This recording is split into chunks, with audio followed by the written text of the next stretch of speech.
Hello, welcome to Educational Psychology. I'm your professor, Dr. Dustin Drake. I'm excited to join you on this initial launch of Educational Psychology online. We've never offered it here at Dixie State University. This is our first time. I'm excited to offer it. I'm excited for the content that's been laid out for you.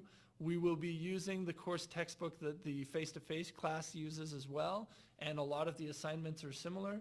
So it's not going to be that much different from the face-to-face. You're just going to be working through it a lot more independently. So if it becomes a burden, if it becomes a huge challenge, please contact me ASAP so that we can get you to the face-to-face explanations and instruction. Always email me, contact me. I'm really good at responding. I think that's why I'm teaching an online course. So hopefully you'll have plenty of resources to help you out. Beyond that, we cover so much content in this class. This is an overview of pretty much anything to do with education and classroom instruction. So we give you a lot of content every single week. You've got to stay on pace. You've got to stay on schedule. You've got to stay on track. It's got to happen every single week or you will fall behind, and that will cause big issues for you. Again, this is the first time we're offering educational psychology online, and that is my biggest fear, that you will lose motivation to do the work because you know, oh, this is online, so I don't have anyone to report to face-to-face.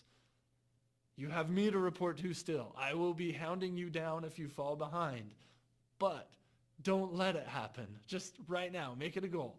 Not going to happen. I'm going to keep up on it. So what there is to keep up on?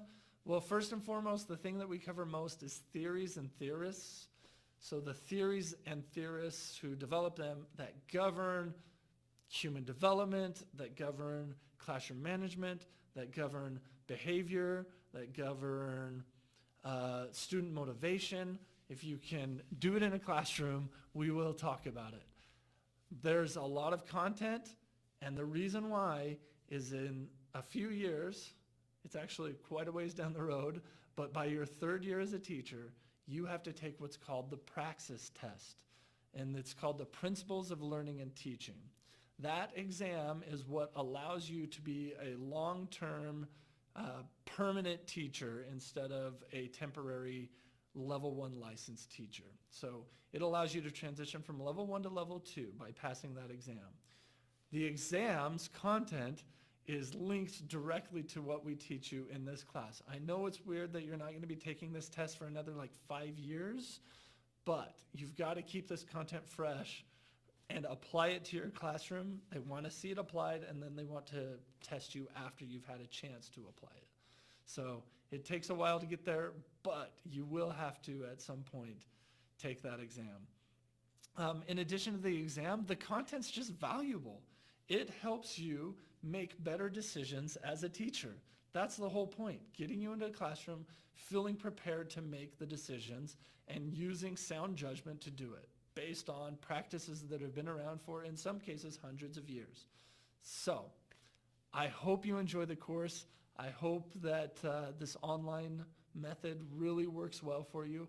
Again, if it's not going to work well for you, if you're the type that procrastinates and isn't on top of things and really prefers face-to-face communication, transfer into the other class right now. Don't hold on to this one. I don't want to fail a lot of people because of this experiment that we're doing. Do what's best for you right now and make the change. Other than that, again, I'm Dustin Drake. I have a PhD from Utah State University in curriculum and instruction.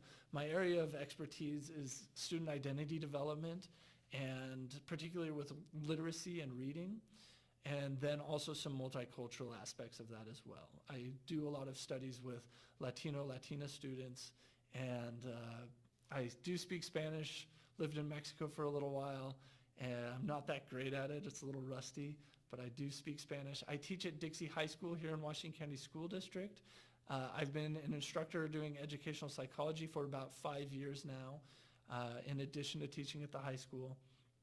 And I've taught 8 years at the middle school level, 4 years at the high school level.